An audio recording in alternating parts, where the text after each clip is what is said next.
Welcome to the City Club of Cleveland. I'm Howard Landau, past president of the club. At the City Club, we don't usually start an introduction by telling where and when our speaker was born, but in this case, these facts are fundamental to the person you're going to hear today. As the bard said, the past is prologue.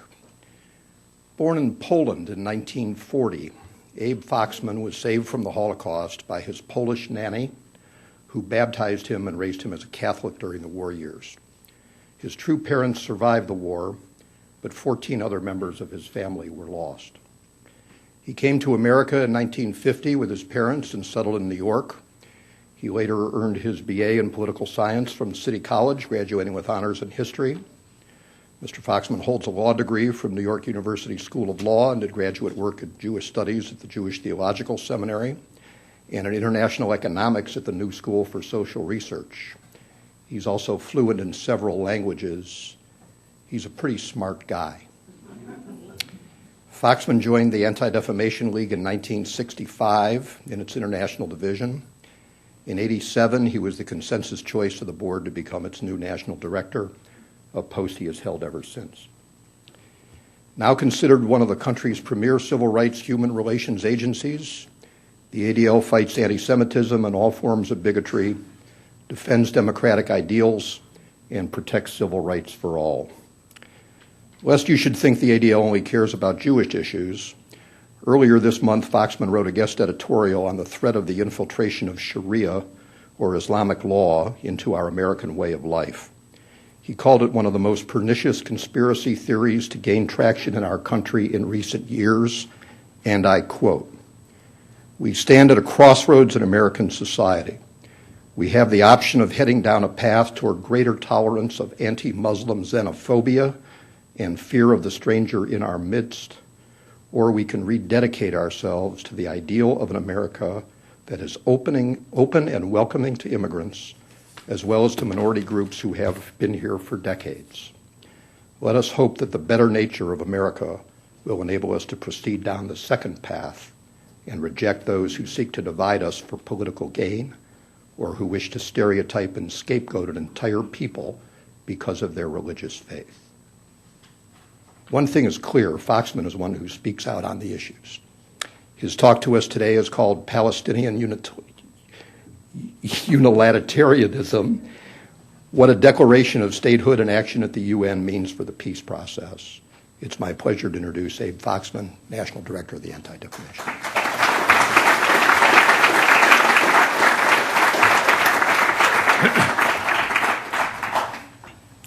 Thank you, Howard. It's good to be back. Let me begin with an apology. I'm not comfortable reading speech. I will do so in the interest of time. We have a limitation of presentation and schmooze. Two, it's an important subject, and we're on the record going out beyond here.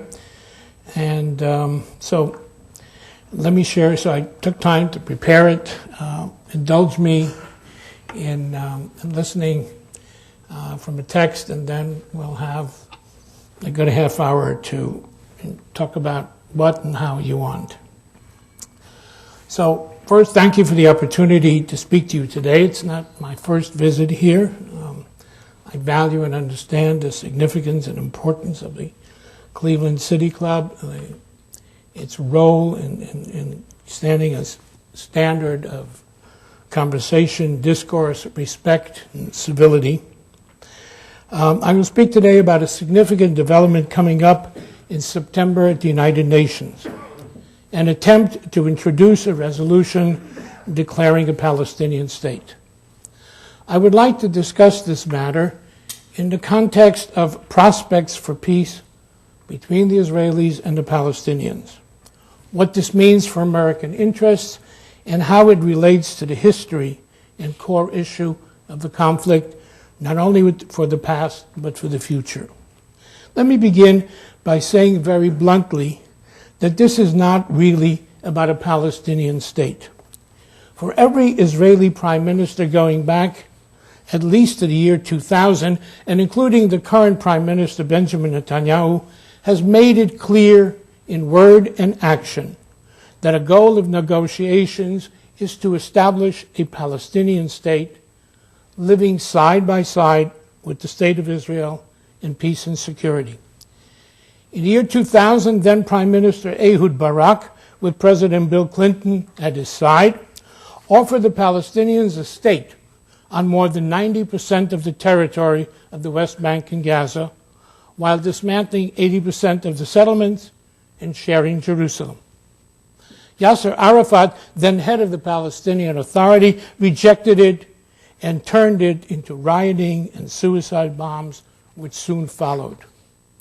Several years later, the next Israeli Prime Minister, Ariel Sharon, known as a right-winger, an architect of settlements, pulled Israel out of the Gaza Strip, including dismantling of all settlements in Gaza. You may remember TV images of Israeli policemen, soldiers forcibly removing resistant settlers from their homes. Sharon was determined to change the equation by this move, hoping it would enable the Palestinians to show their determination to make the first steps towards independence and statehood, beginning in Gaza. Instead, Israel got rockets launched from Gaza at Israel's civilian population, and it got the takeover of Gaza by Hamas. Hamas, the Islamic extremist organization, that among other things openly rejects Israel's right to exist, openly espouses anti-Semitic themes, including denial of the Holocaust, and engages in terrorist activities. Next came Prime Minister Ehud Olmert, who with his Foreign Minister Tzipi Livni, in 2008 worked with the Bush administration in what was called the Annapolis Process, and offered even more to the Palestinians for an independent state that had been offered before. Ehud Olmert, who's writing a book, who's released it in articles, spelled out what he put on the table, and again, the Palestinian side, now led by Mahmoud Abbas, failed to respond. And now Israel has another prime minister who's also referred to as a right-winger. He makes it clear that a Palestinian state is in the cards, and he said so on numerous occasions. He has referred to the need for such a state for there to be peace. Most recently, an address before the Knesset, Israel's parliament, and more recently after that here in Congress, he not only talked about a Palestinian state, but indicated that much of the West Bank, in addition to Gaza, would be included in the territorial makeup of such a state. So if all this is true, that one Israeli leader after another has acknowledged the need for a Palestinian state, what then is so bad about the Palestinians coming to the United Nations in September to have the international body unilaterally declare such a state?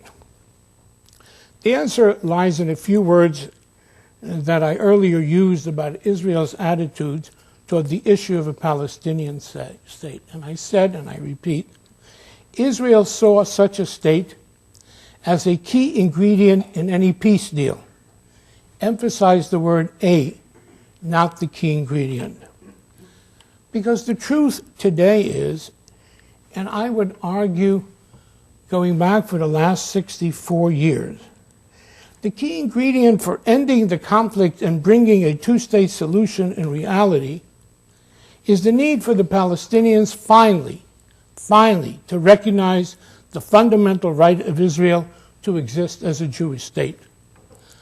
In our lifetime, it took a Sadat who declared the conflict to be over, announced that the conflict is over, came to Jerusalem, came to the Knesset, gave one of the toughest speeches on his demands that you can imagine, and then sat down to negotiate. Historically, King Hussein publicly declared the conflict between Jordan and Israel, between the Jordanian people and the Israeli people, is over. There is no more conflict, just recognition, and then sat down and negotiated peace. In Arab culture, there are two words that are used for the concept of peace. One is sulh and one is salam. Those of you who know Hebrew, sulh comes from the derivation lisloach, to forgive, but it's the same concept.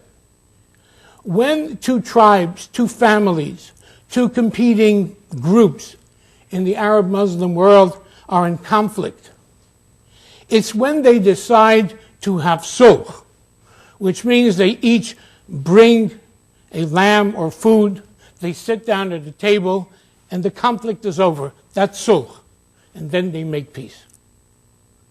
And what has been missing and continues to be missing is the desire or the ability of Palestinian leadership to be able to say, it's over. Sulh, the conflict is over. Now let's negotiate how we're going to live with each other, next to each other.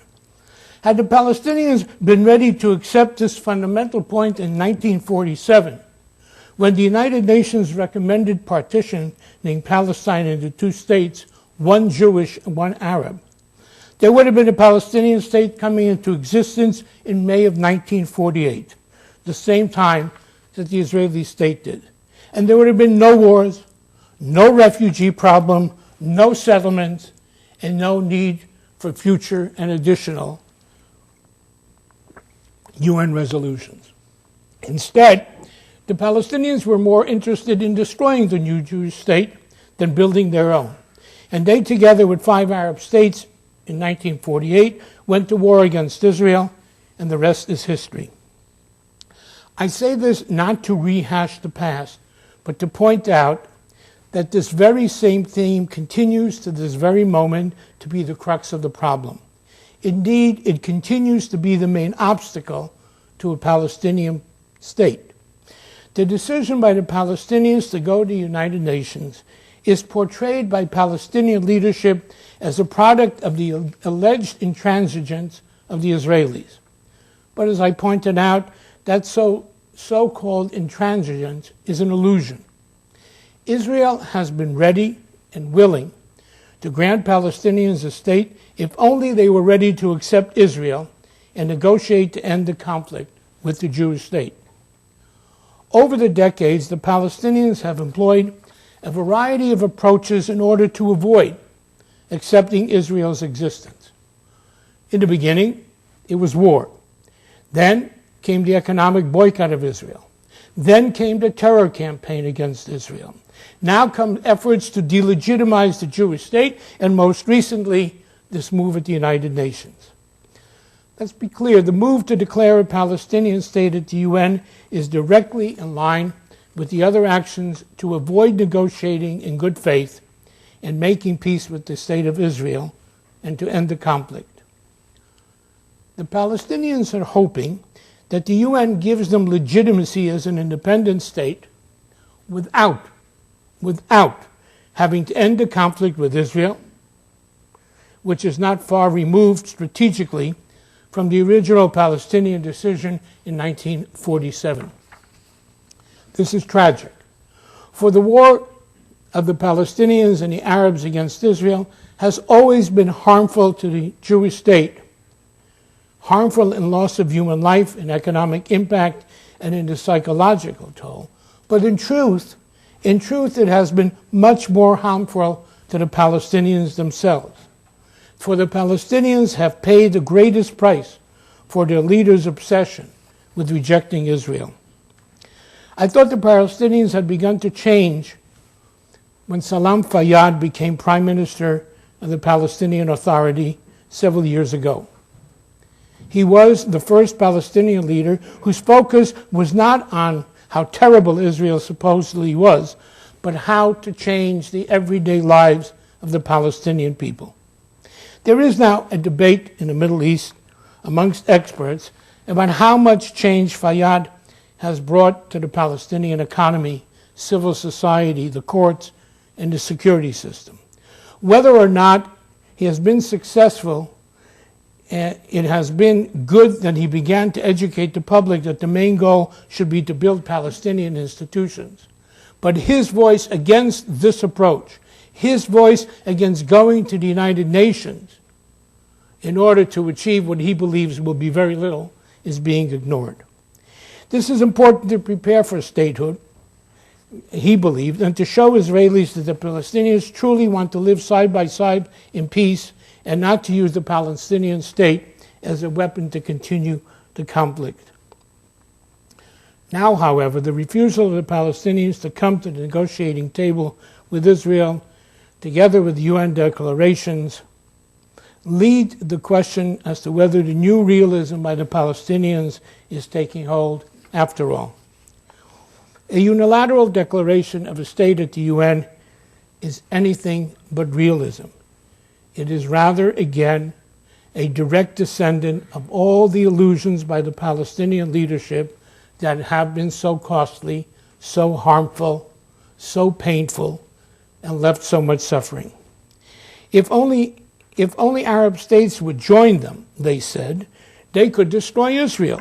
If only there's an economic boycott, they said, Israel disappear.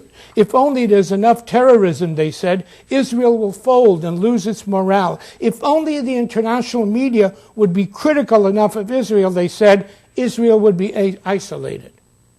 And now it's just another extension. And now, if only the UN would declare a Palestinian state, they say, Israel will be delegitimized and a Palestinian state will come into being. The truth is that passing such a resolution in the General Assembly of the United Nations will neither advance the Palestinian goal of a state, nor will it help the peace process. All prior agreements between the Israelis and the Palestinians required that peace could only be determined through negotiations, through a give-and-take process to bring about normalcy. Finally, here are some of the reasons why a unilateral declaration will only hurt the Palestinians and hurt the peace process. One, after such a declaration, let's assume 130, 140 nations vote with whatever the language of that declaration is. And we're not sure. We're not sure at this moment whether they will first bring it to the Security Council. They picked September because Lebanon is the head, chairs the Security Council in the month of September. We believe, having heard the United States say time and time and time again, that it will veto. Therefore, it may start in the Security Council, but move to the General Assembly for a vote. And it'll be a question of numbers. It's not a question whether they will have the overwhelming majority. For all they need is 2/3. Out of 193 nations, 2/3 is 123. Also, there's a question, it's 2/3 of the nations then attending, not necessarily of its total membership. So it will happen. The only game in town is going to be quality rather than quantity. What nations of standing, of stature, and you decide, how to rate Argentina, France, Germany, whatever, So it will, in terms of the EU. So the game is going to be how many of the votes are significant and who's going to decide how significant. But if Abu Mazen continues in the process, it will happen. Not in the Security Council, unless something happens that is unpredictable. But it will happen in the General Assembly. Then what? So after such a declaration, the Palestinians would only control 40% of the West Bank, far less than they need for a state, and far less than Israel has offered to them in any of the negotiations starting in 2000 and more recently with Ehud Olmert. Israel would see the Palestinians as violating an agreement of 1995 which states that neither side will initiate or take steps that will change the status of the West Bank and Gaza Strip pending the outcome of permanent status negotiations. Such a violation would make it harder for Israel to return to the table because they would be questioning Palestinian intentions. 3, the declaration will falsely raise expectations of the Palestinian people. And that probably is the greatest danger of this game, because a disappointment that would follow would increase the chances of violence that may break out, as we've seen in the past. Every time, false expectations, false hopes, so then there's a vote, and nothing happens. And Abu Mazen has already called, starting with September 20th, massive demonstrations on Israel's frontier, calling all the other Arab nations to join. And the threat and the danger of violence erupting after this vote is very, very great. In other words, the Palestinian initiative at the UN is bad for the Palestinians, bad for the Israelis, and bad for the chances of peace. The Obama administration, to its credit, recognizes it. It has not only publicly opposed the UN initiative, it has worked diligently behind the scenes to find a way to prevent it from happening and to renew negotiations. There is enough turmoil in the Middle East already, not to mention turmoil in Europe and even here in the U.S. in economic terms. The last thing America needs is another Palestinian uprising.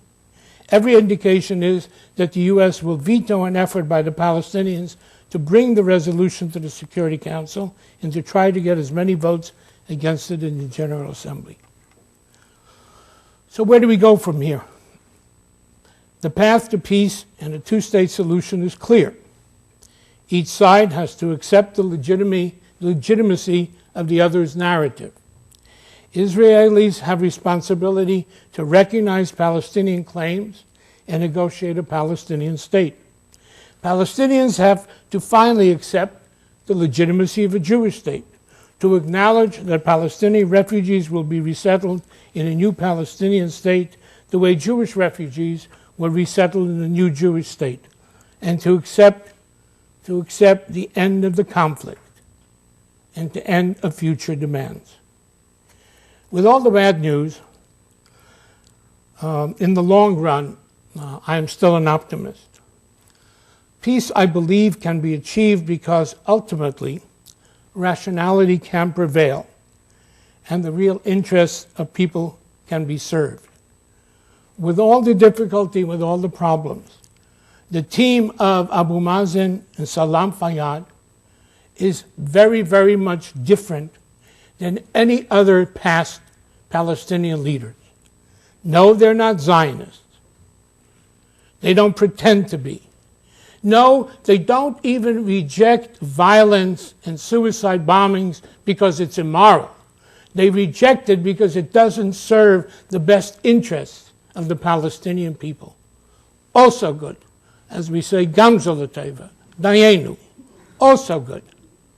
And that's probably still the best hope that we have. Number two is the fact that in Israel, you can call them whatever you want, right wing, whatever. You have a prime minister who is capable to bring peace. Because we've seen in the past that for whatever reason, psychological, political, you name it, the left is not able to get the support in order to make compromises. It was Sharon, it was Begin, remember, who were able to make the compromises, make difficult decisions, and bring about peace. And so today you have a prime minister whose name is Benjamin Netanyahu, who has a whole history of being called all kinds of epithets and names, and he can bring peace. I remember a conversation I had with Yasser Arafat, who said to me, my best partner is Bibi. And I said, what do you mean? He says, Rabin is a nice guy. But Bibi signed the agreement in Washington. Bibi delivered Hebron, and it's Bibi who's my best partner. And you have, take politics aside, a president of the United States who has said that one of his goals is to be the president to bring about peace between the Israelis and the Palestinians. And so we have this constellation, and I would add one more dimension, which is Iran. The cloud of Iran, the threat of Iran, can, on one hand, be a unifying factor for those who want and are willing to risk for peace. Why? Because Iran is interested in mischief, in conflict. Iran is interested in its own agenda. And what all of a sudden begins to unite on a different level are the Saudi Arabias and the Gulf states and Jordan and Israel and the Palestinians, who see Iran as a threat, who see Iran undermining their safety and security. And so we have another incentive to avoid Hamas, to avoid Hezbollah and Iran's influence. So I continue to be within all this still an optimist, that you have the constellation of the Palestinians and the Israelis and the United States and this cloud and threat of Iran as a possible incentive to make it happen. But rationale doesn't always prevail in that part of the world. And when you take a look at Egypt, and you take a look at Libya, and you take a look at Syria, and you take a look at what we hope will not happen in Jordan, who knows what the next days will bring. The last point is the role of the international community and the media. Too often, in the name of helping the Palestinians, both have encouraged the Palestinians to continue the path of illusions that have been so costly and so harmful. Now is the time to get Palestinian leadership into the real world to advance the lives of the people.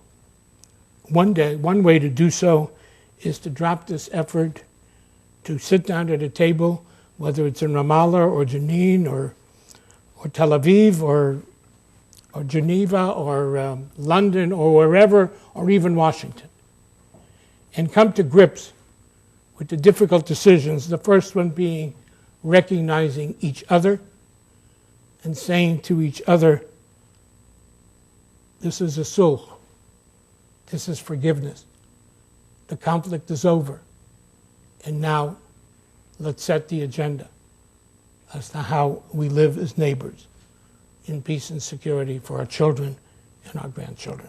Thank you very much.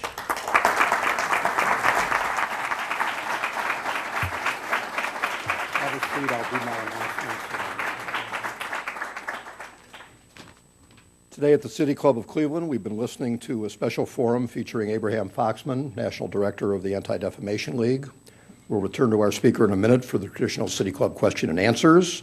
We encourage you to formulate your questions now and remind you that your questions should be questions, not statements, and make them brief and to the point, please. We remind you that members and guests alike are welcome to attend City Club forums and hope everyone listening will join the City Club. We hope you'll join and become active in our ongoing civic dialogue. You can visit our website to see a full schedule of our upcoming programs.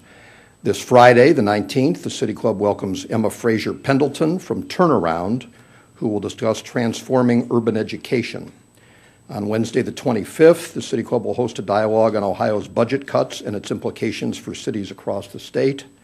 For more information about our upcoming programs, refer to the back of your printed program. If you wish to make reservations or order a CD or DVD of today's program, you can call us at 888-223-6787 or 216-621-0082. Today's program is a presentation in partnership with the Anti-Defamation League, the American Jewish Council of Cleveland, and the Jewish Community Federation's Community Relations Committee, and we thank them and you for your partnership. And now we'd like to return to our speaker for our traditional City Club question and answers. We welcome questions from everyone, including guests. Holding the microphone is Carrie Miller. Carrie, where are you? There you are. So the first question, please. Abe, if you'd come back up. Abe, I agree with much of what you've said, but was wondering, how are you processing Hamas into the supposed rationality of Fatah? I process it by the fact that the reconciliation, the so-called reconciliation, was not something that was advocated by Mr. either Abu Mazen or Salam Fayyad. The events that brought it about was the revolution in Egypt, the changing circumstances for Hamas being worried as to where its relationship will be in Syria, etc. Because you need to remember, there was an agreement worked out between Hamas and the PA about 2 years ago. Abu Mazen signed it then, under the aegis of Egypt and some others. Hamas never signed it. So there was this agreement lying there in somebody's shelf for almost 2 years. When the Arab Spring, winter, fall, whatever you want to call it, all of a sudden changed circumstances for Hamas, they came running to Cairo and said, we want to sign it. Abu Mazen was summoned to Cairo. This is after the revolution started and the military was already taking care, it was part of the council ruling. Invited Abu Mazen, he came with an understanding that they would now begin to renegotiate the agreement of 2 years ago, which was never implemented. And what they handed him was a signed copy by Hamas. So, in terms of rationale, it's not something Abu Mazen asked for, it's not something he sought, it's not something he advocated, he was stuck. Now, if you look in the last several months, nothing has happened. Nothing has been implemented. It calls for releasing of prisoners on both sides. They release, they arrest. They release, they arrest. It calls for all kinds of things that have not happened. What they announced is they would set up this government of bureaucrats and leaders. That hasn't happened. And so, when I look at it, I know Abu Mazen doesn't want it. I know that his safety is still protected by Israelis. I mean, there is a very close relationship between the security forces of the Palestinians and the Israeli security forces. And so, when I measure and I take this rationale, no, Abu Mazen is rational enough to know that these are not his friends, not his partners, they want to kill him, and that they're part of the Palestinians that they represent, who not only don't want to make peace with Israel, they want to destroy Israel, etc., etc. He knows that. He knows that they're enemies of his. And he hasn't done anything. But he hopes, look, I guess another question is, will he or won't he? I remember Sharon once said about Yasser Arafat, it doesn't matter whether Yasser Arafat wants to make peace or is unable to make peace. The result is the same. We don't know whether Abu Mazen can or can't, will or won't. The fact is, I believe that he can't. He's not strong enough. And therefore, I believe he's come to a certain realization. His legacy in the history of the Palestinian people are going to be two things. One, he got the United Nations by a vote of so-and-so to declare a state. Two, he reunited the Palestinian people, because he has been charged that he will go down in history as the one who split the Palestinian people, that Arafat united him and he split him. And for his legacy, he's not going anywhere. He's not running for office.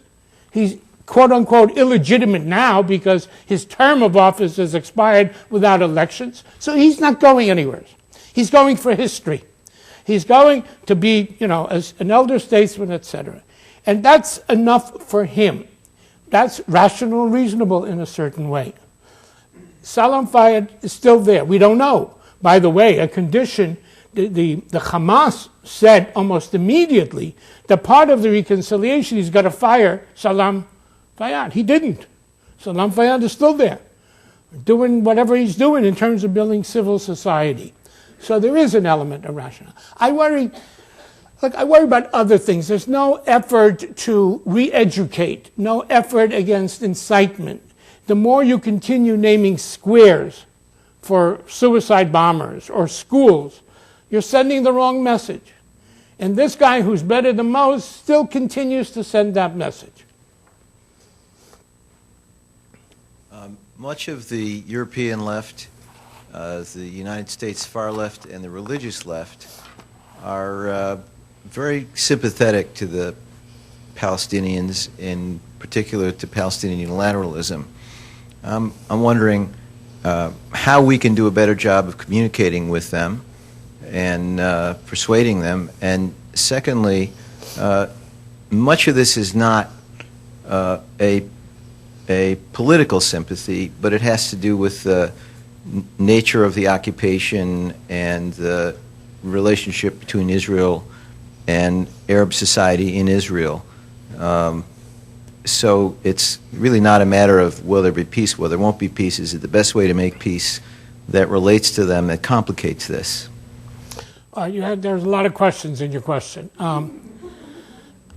Look, how you change the left's ideological point of view, once you put it, and we're not just talking left, we're talking about an ideological left.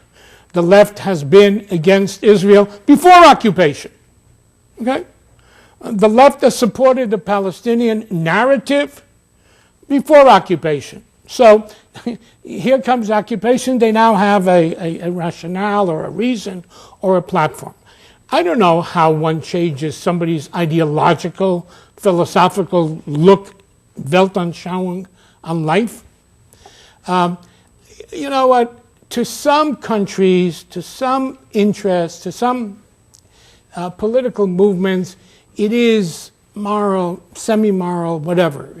It's the underdog, et cetera, et cetera. But don't kid yourself. To many countries, it's very, very crude interest, and the crude is crude. It's called oil. The crude is economy. It's called sales. It's, listen, there were countries who succumbed to the boycott. There were major corporations, global, that succumbed to the boycott. It wasn't because of humanitarian moral concerns, okay? It was market. They took a look. Here's Israel, 5 million people. What kind of market is that? Look at this market, a couple of 100 million. They're going to move, they're going to grow. And so you had people participating in a boycott for many, many years, American corporations, not on morality, but because, a very crude interest. That doesn't mean that there aren't people. Look, I can understand people standing up for, hey, you want human rights, you want human values, you want respect, fine. And whether it's a left or whether it's on campus or whether it's in a country, fine. You want to use boycott in order to change human behavior, bring on justice, fairness, decency, God bless you, okay? I'll give you a list of 20 countries, okay? China, Saudi Arabia, it's not that difficult. You want to include Israel? Include Israel. I'll argue with you. I'll argue with you that in Israel, even the occupiers can go to the Israeli Supreme Court. Whatever. I'll argue that Israel has more human rights, more equal rights, but fine. You think that they're not, as I say in Spanish, gesundheit, be my guest. But if you want to use that vehicle of boycott for human rights, you better show me that you're dealing with it everywhere else. And if the only country that you single out, and that's where the left is guilty, if the only country that it sees violating human rights, etc., is Israel, that's not what they're really about. They've got other agendas. You can fill in what the agendas are. But yes, some truly are very, very much offended by occupation. But then take a look at those who are offended by occupation, where they were till 1967, when the Arab countries didn't recognize Israel, wouldn't make peace to Israel. You had this war in 67, you had 73. Where were they before? And if you don't find them, it's nonsense, or it's an excuse. But having said this, yes, there are a lot of people who legitimately care about human rights, and therefore, but I'd like to see the balance. Shortly after Israel forcibly removed and evicted all the Jews from Gaza, the President of the United States sent a public letter to Ariel Sharon saying that there would be no expectation that Israel would have to do the same with the large population centers that were built to the east of the 1949 armistice line. After the change of administration, our new administration said that this letter was no longer binding, called for a freeze of all building in those areas, even within the boundaries of those neighborhoods, and then has said and your question is? that the negotiations should be from the 1967 lines, with no exemption stated for those large population centers. My question is, okay, that's not what it said. My question is, how do you think this new policy affects the prospects for peace in between the Israelis and the Palestinians? Okay, that's not exactly what it said. The president said, relying on 67 with land swaps. Land swaps covers what, in effect, the Bush letter covers. Okay, you have to define at negotiations what parts, how much land, what exchanges, et cetera, and the president even fixed it by saying after the prime minister tried to correct him that he never meant to go back to June 4, 67. So what you're finding in this administration, by zigs and zags, is they're coming much, much closer to the Bush commitment and promise. There's another issue. What if one administration makes a commitment and it's usually a quid pro quo? What relevance does it have in the next? That's another issue which we're looking. But I would say pragmatically, and if you follow the news carefully, the prime minister is ready to accept the president's May 19th formula to go back to the peace table. He did so 2 or 3 weeks ago. So, yeah, the administration has adjusted, recalibrated, et cetera, its approach. Do I think this administration has made mistakes? Yes. Has it learned from all? No, it's learned from some. But again, at the end of the day, Israel has no other ally, no better ally, no more dependable ally than the United States. If God willing, we ever get to the moment of negotiations and peace, and you know it's going to be done under the aegis of the quartet. Who is the quartet? Russia, the EU, the United Nations, and the United States. So the only one in that structure of that has a sensitivity, a decent relation to the United States. So at the end of the day, that's the relations that will matter and count. I don't think there will be peace without some kind of U.S. role. So I hear you. I know where you're coming from, but I would say to you, there has been a movement in this administration to come closer to abide by the promises and commitments given by the Bush administration in those 2 letters. If the Palestinians are pursuing this policy, it's because they perceive that they have significant benefits to gain by doing this, one of which you enumerated a few minutes ago. And there's quite a long list of other ones that are easy to come up with, including that they're proclaiming a state at the June 4th, 67 lines, which would then get whatever international recognition they're anticipating getting. Why would they give those considerable benefits up to go back to the table where they would have to negotiate and make difficult concessions? What route do you see between now and whenever to them doing that, to them backing off this and going back to the table where they would have to make difficult concessions? They're anticipating a battering of Israel in public opinion and another intifada, which they also see as working to their benefit in pressuring Israel. Why would they give all of that up? What route do you see to that happening? I'm not cynical or that cynical believe that they see an intifada, that the current leadership of the Palestinians sees an intifada as a benefit to their people. In fact, what I see is that Abu Mazen in the last 2 weeks or so has begun to back off because he saw the light that this may lead to an intifada. I don't think and it is irrational. I don't think Abu Mazen is Arafat. Okay, so if you do, then he done. But taking that aside, I don't, and I think they will probably back off from a lot of things. You have to bear in mind another thing that happened recently. There were demonstrations in the last several months on two historic events, one called Nakba and the other one called Naksa. Nakba was commemorating the establishment of the Jewish state in 1948, for which they went to war and lost territory, etc. And Naksa was 67 and that loss and the occupation.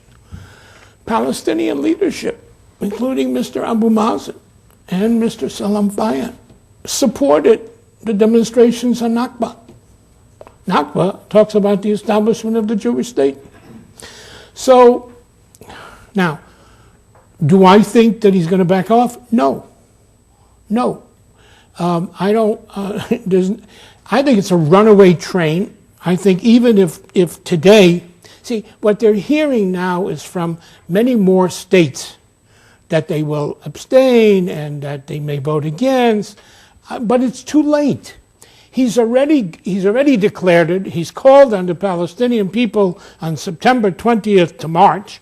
He has gone to the Arab League, and he's asked the Arab League to stand behind him, and they did last week. So the train is, it's out. There's no way to stop it. Again, you're right. Yeah, but you weigh what you're going to get. What is it that he's going to get? A more pissed off, pardon me, U.S. And U.S. is their ally because everybody promises them aid. The United States is the only one who delivers it. Okay, so the salaries to be paid to the Palestinians, policemen, etc., comes out of this. There have been a couple of $1 billion that nobody sent, and the United States did. Okay, and the United States goes to the EU and says, "Where's your money?" On the table, etc. So look what he's risking, embarrassing the U.S. for what?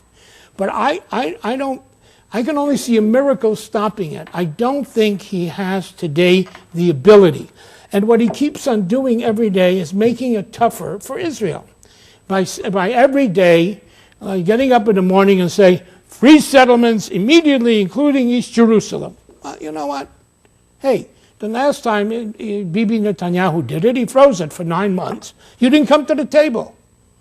So why? So every time he repeats that, he's basically saying, I'm not changing because I'm setting another condition, repeating my condition that Israel can't meet. So no, you're right.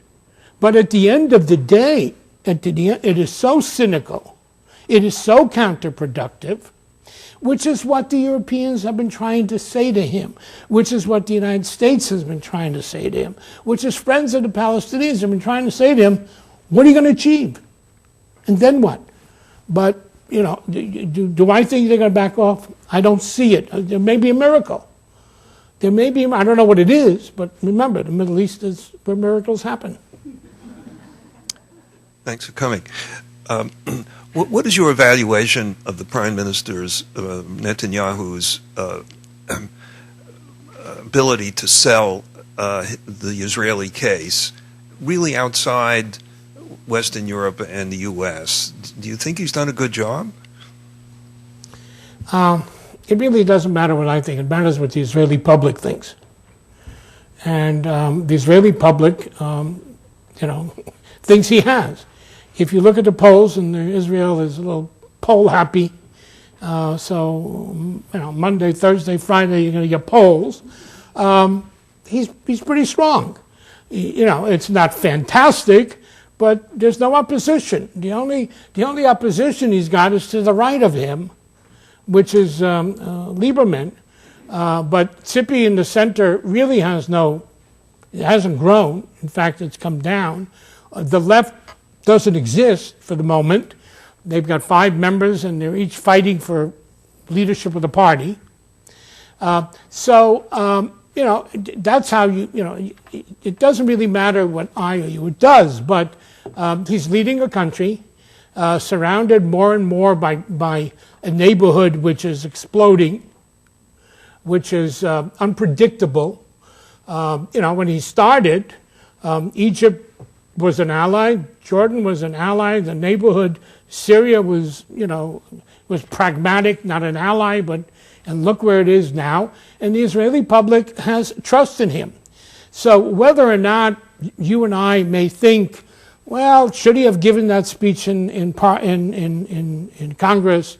Did 31 standing ovations serve him well or not? Was it smart? Doesn't really matter. The Israeli public felt good, proud, thought he was, it was the right thing to do, stand up to the president who changed his mind the day before. So the issue, I remember after Netanyahu, remember that TV thing where the president said, and I told the prime minister 1, 2, 3, 4, 5. And the prime minister said, and I told the president 1, 2, 3, 4, 5. So I got a call from the Israeli news, and they asked me what I thought about the prime minister's performance. And I said, well, if you like the prime minister, he was courageous, he was tough and articulate. If you don't like the prime minister, he was arrogant and chutzpahdik and et cetera. I said, but how do you really measure? What happened? The president changed his position. The president did so on the BBC, in a speech at AIPAC, in some interviews. So, maybe some people didn't like the style, didn't like the articulation, but in effect, the President of the United States got the message. And he did adjust. So it's for the Israelis to measure, for us to have an opinion. Do you put any blame on Netanyahu's performance as prime minister? I mean, President Obama multiple times asked him to stop the settlement. Vice President Biden was in Israel and they started more settlement. Hillary Clinton asked him to stop the settlement and continue. And now, do you think it's kind of late to blame the Palestinians for trying to ask for a better result from the UN? Respectfully, settlements is not the issue, okay? There was no peace, there was no recognition, there was no dialogue, there was no negotiations before there was one single settlement before 1967. The State of Israel existed from 1948 to 19. There were wars and terrorism, and there was no negotiations. So settlements was not the issue. I'll take it a little closer. President Bush basically demanded, that the Israelis and Palestinians come and negotiate it was Annapolis. And in fact, they had, I think it was 248 meetings. And as we're learning from Wikipedia and also from Ehud Olmert, in terms of how far they've gone, and with all due respect to the President of the United States, Israel was building settlements. There were 248 meetings. They were discussing serious, difficult compromises on all sides, and nobody said boo about settlements. Because everybody knows what even the president now said. There will be land swaps. What are we talking about? Places where there are settlements. And everybody understood that. So no, I don't blame Bibi for saying no. I blame the president for taking an issue, manufacturing an issue, which was counterproductive, not at the essence, and setting up a ladder which made it more difficult for the Palestinians to climb down off. And again, respectfully. So the Prime Minister of Israel finally said to his friend, the President of the United States, okay, you want settlements? I'm freezing settlements. He froze it for 9 months. Where was our friend Abu Mazen to sit down and negotiate? Nowheres. I was in Israel and Gaza, and I was impressed with all the Jews trying to help the Palestinians, Gisha and rebuilding homes. Barenbaum, I think, is wonderful. But my question is a little bit different. I've been reading through David Brooks and people like that how wonderful your economy is doing. Our economy? Yeah, 6% unemployment. It's not my economy. I'm an American citizen. Israel. Israel economy. Not my economy. Yeah. I wish So, it was, yeah. but it's not. But so We have and another also economy, which is mine. That Okay. there are something like 40% of the billionaires in our country are Jewish. So is Israel What? pro-American Whoa, enough? Whoa. Yep. What percentage of billionaires? I've got the statistics here. Which I'll show it to you. country? Which Yeah, there are country? many Jewish billionaires in our country, and very patriotic. So my question is, we are in trouble. Is Israel pro-American enough now to refuse the billions of dollars we're given and help us? We're in trouble. Could you refuse the money and that we give you and start returning it? Madam, we're more in trouble than you think we are for different reasons. Madam, we have a big problem. If you believe that Israel is my economy, problem number one. If you think that there are 40% of the billionaires in this country are Jews, I don't know where you get it. That's a stereotype. I don't care what you're waving at me. That is an ugly, bigoted stereotype. Ugly, bigoted stereotype. And therefore, for me to answer your question legitimately is nonsense. You've already set it up. Israel is my country. My economy is doing well. Okay? And you have Jewish billionaires. I respectfully say to you, take a look at what you said. Take a look at what your question is. It's not really a legitimate question. The question of how much aid a country gets is something determined by the Congress, by the presidents, by bilateral relationship. Not what you think or what I think. You don't like it, vote for another congressman. You don't like it, vote for another administration. But your phrasing, madam, is bigoted and prejudiced, and I say so sadly. Well, sorry. Ladies and gentlemen, we've been listening to Abraham Foxman, National Director of the Anti-Defamation League. Today's City Club Forum is adjourned.